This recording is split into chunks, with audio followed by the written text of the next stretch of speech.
Welcome to Bridge Fundamentals. This 9-part series explains the expected etiquette, ethics and basic mechanics essential in playing bridge in a competitive situation. Today we look at the auction phase of the game.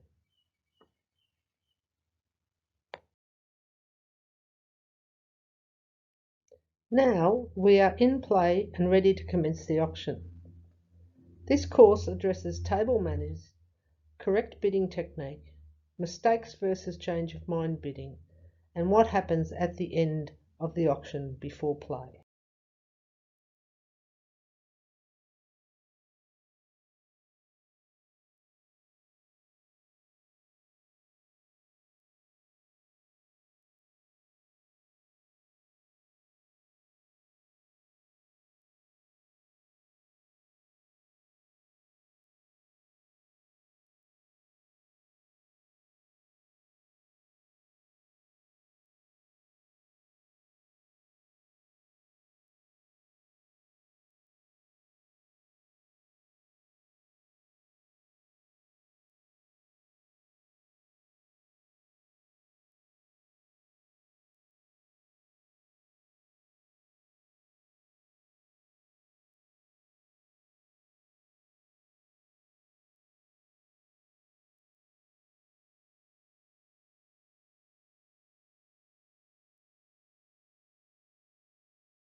You have decided to bid one no trump.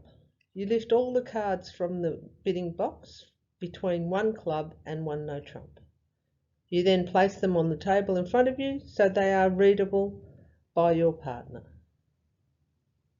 Just removing one bid at a time leads to cards being put back in the wrong order, so you and/or the next player waste time finding a bid in your bidding box or poaching it from another table, and now there are 2 fouled bidding boxes. Subsequent bids are placed so they overlap the previous bidding cards on the table, leaving bids including any passes, doubles or redoubles visible. The purpose is to show the complete auction sequence.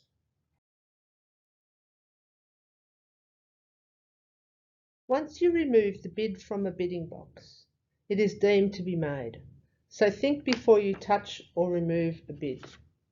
If you mistakenly make the wrong bid, it is possible to change your bid, provided that you make the request to change immediately after you realise your mistake and that it was not a change of mind.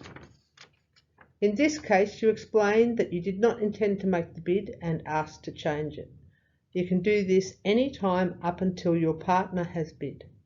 That's right, even if your left-hand opponent has made their bid, you may still change your bid. Left-hand opponent can then subsequently replace their bid also. If there is any doubt, call the director. They will decide if it was an unintended bid, such as pulling the wrong card, and will allow the replacement. If the director decides it was a change of mind, then the original bid stands.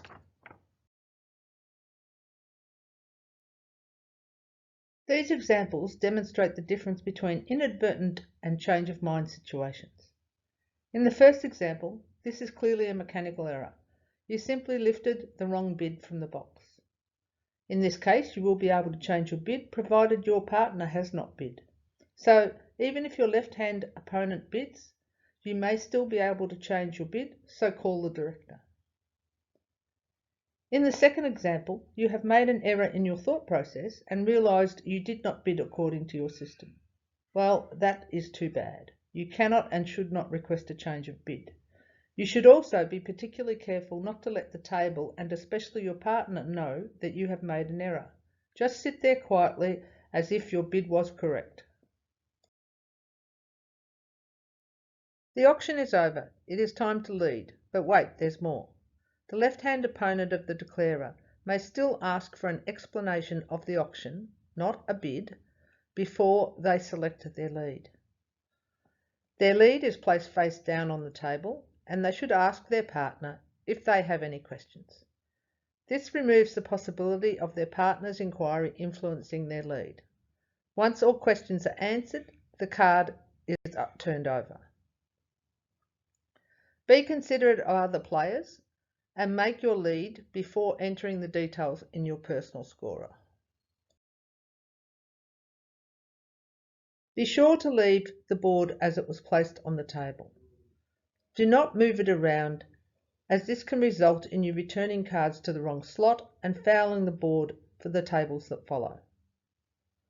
Once the lead is turned over, all bids should be removed from the table. This is done by sliding the bids together, picking them up as one and placing them in your bidding box. By player agreement, the final contract may remain on the table.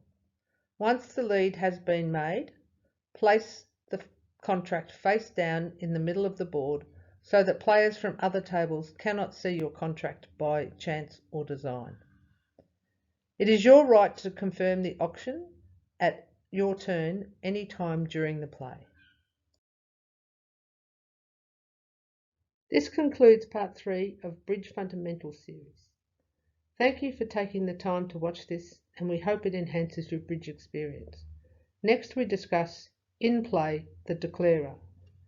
Feedback is welcomed and can be emailed to office@waverleybridgeclub.com.au.